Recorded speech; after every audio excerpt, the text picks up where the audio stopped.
Hello students, look at this picture. There's a space shuttle, NASA space shuttle carrying a fuel cell. And this kind of batteries I think you must have seen in your day-to-day life, especially in your mobiles. Okay. So today we are going to discuss about lithium-ion battery and fuel cells.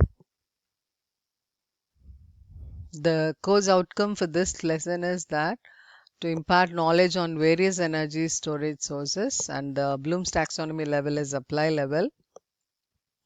So the learning outcome would be at the end of this lecture, you'll be able to understand the construction and working of fuel cells and lithium ion batteries. So this is a fuel cell and this is lithium ion battery which are used in cars.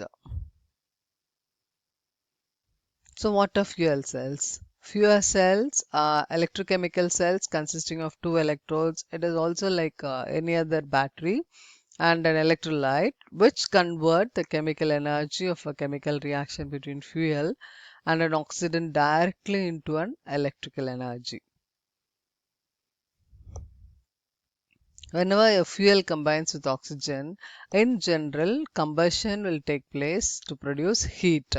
But in fuel cells, when fuel combines with oxygen, there will be oxidation products. Along with that, electricity will be produced. So this is what is happening in fuel cell. So the conventional process to produce electrical energy is as follows. Like chemical energy, first of all, it is converted to heat energy, then mechanical energy, and finally electrical energy. But in fuel cell, it is directly converted from chemical energy into electrical energy. And the efficiency of the energy conversion in fuel cell approaches 70%. It is only 15 to 20% in gasoline powered engines and 30 to 35% in diesel engine. The principle of fuel cell is that it consists of electrodes, electrolytes, catalysts to facilitate the electrochemical redox reaction. And this is the basic arrangement, like we have a fuel, electrode, electrolyte, again electrode, oxidant. One side will have fuel, another side will have oxidant. And actually the fuel and the oxidant, everything will keep flowing, and the fuel cells could also be called as flow battery. And it consists of an anode, so a layer of anodic catalyst, electrolyte, then cathode, a layer of cathodic catalyst. Most probably the anode and cathode are the materials which have high electron conductivity and zero proton conductivity in the form of porous catalyst. So porous catalyst carbon is used as anode and cathode, and the catalyst will be platinum. Platinum is a very good catalyst. The electrolyte is a high proton conductivity and zero electron conductivity. Then hydrogen oxygen fuel cell, especially hydrogen can be produced by thermal dissociation or photolysis or electrolysis of water. So it possesses high calorific value. It is non-polluting because the combustion of the product is just water. So when hydrogen as a fuel combines with oxidizer oxygen, there is production of water, that is oxidation products, plus 150 kilojoules of energy is produced. The fuel, direct hydrogen or reformed hydrogen, undergoes oxidation, and at anode, which releases electrons. Always at anode, oxidation takes place, which is loss of electron, and these electrons flow through the external circuit to the cathode. At cathode, oxidant gets reduced by accepting electrons. And the electron produces electricity while passing through the external circuit, and electricity is generated continuously as long as the fuel and the oxidants are continuously and separately supplied to the electrodes. That's why it is known as flow battery also. And this is how it is constructed. We have anodic compartment and cathodic compartment. Here the fuel is flowing through, and here the oxidant is flowing through.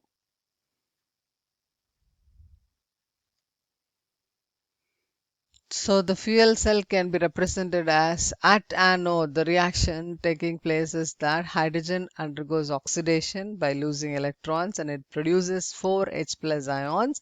At cathode, oxygen gains electrons and there is production of water. So overall reaction will be formation of water. Large number of these cells are stacked together in series to make a battery called fuel battery. Accumulation of cells, we call it as battery. Same flow battery construction. So through anodic compartment, hydrogen is flowing continuously. Through cathodic compartment, oxygen is flowing continuously.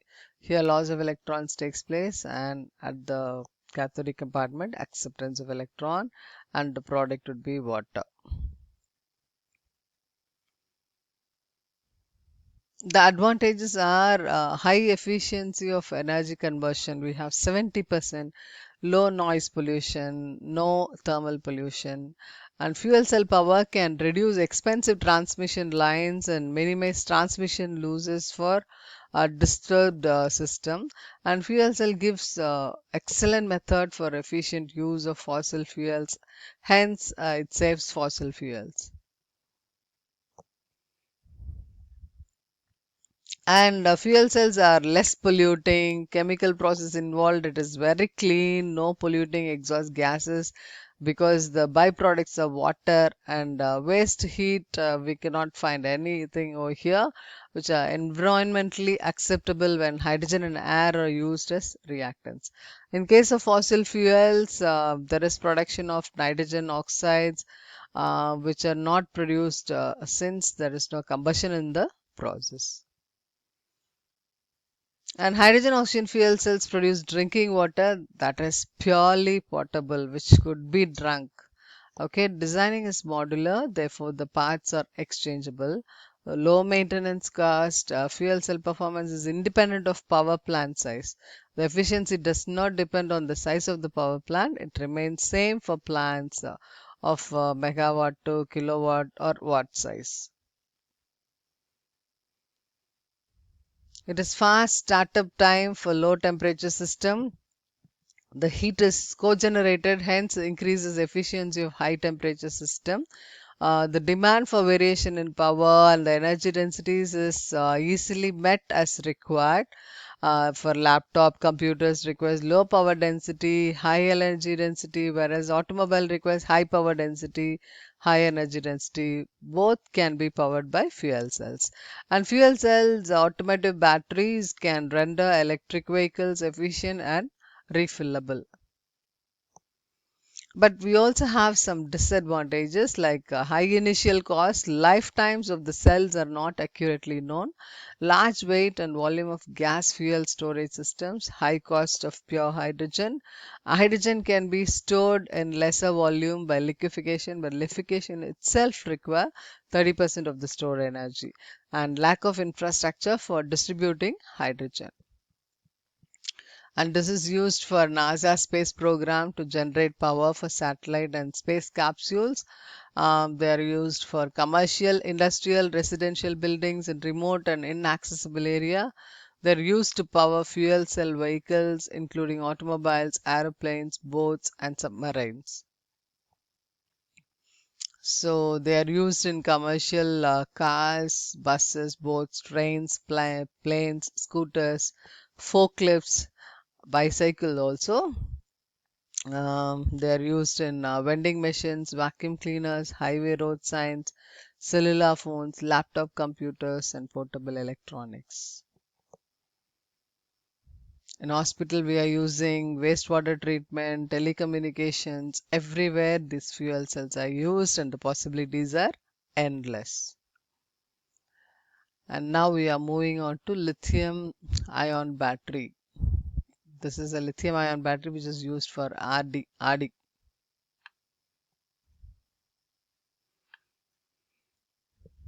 The special property of lithium is that it is the lightest of metals. It can float on water. The electrochemical properties of lithium are excellent. The lithium potential to achieve very high energy power densities in high density battery applications. Lithium batteries are primary batteries in which lithium metal, lithium compound, it acts as a anode. A lithium cell can produce voltage from 1.5 volt to 3 volts. There are two types of lithium based batteries available, lithium batteries and lithium ion batteries.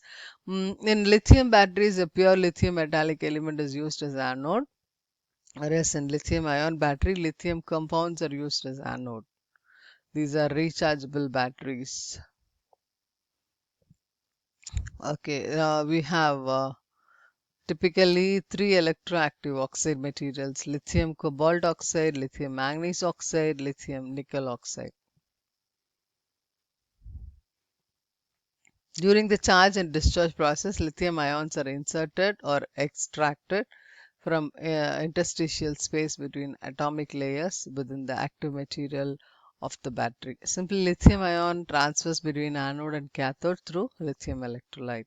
So, neither the anode nor cathode materials essentially change. The operation is safer than the lithium metal battery. So, this is how the construction goes. Shall I explain? Lithium ion cell has four layer structure. We have four layer structure. A positive electrode made of lithium cobalt oxide. This will act like a cathode, and a negative electrode made of specially carbon, current collector of a thin copper foil. Anode. We have a separator, electrolyte. Electrolyte is made of lithium salt and an organic solvent. The traditional batteries are based on galvanic action, but lithium-ion secondary battery depends on intercalation. So this involves insertion of lithium ions into a crystal lattice. These electrodes have two key properties. One is open crystal structure that allows the insertion of extraction of lithium ions, and the second is the ability to accept compensating electrons at the same time.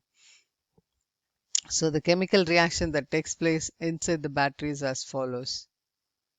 Okay, so LiCoO2 plus C6 gives, when charged, it forms Li lithium 1 minus X COO2 plus C6Lx, whereas during discharging, the reverse reaction will take place. The lithium ion is inserted and exerted into a lattice structure of anode. Okay, lattice structure of anode and cathode during charging and discharging. During discharge, current flows from through the external circuit. During charging, the electron flows in the opposite direction. So during charging, lithium ion is positive. Lithium in positive electrode material is ionized. During discharging, lithium ions in dissociated form from the anode and migrate across the electrolyte. It gets inserted.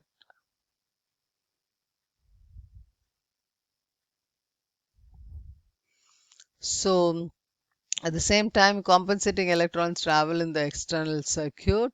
The lithium ion pass back and forth between the electrodes.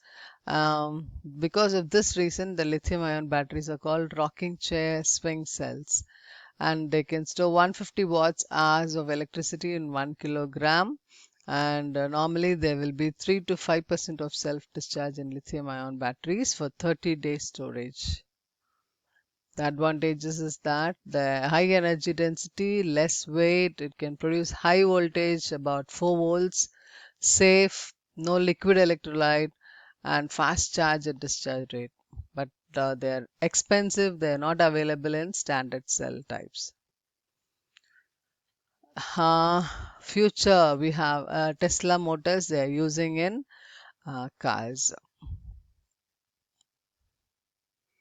So it is definitely true that the fundamental enabling technology for electric cars is lithium ion as a cell chemistry technology.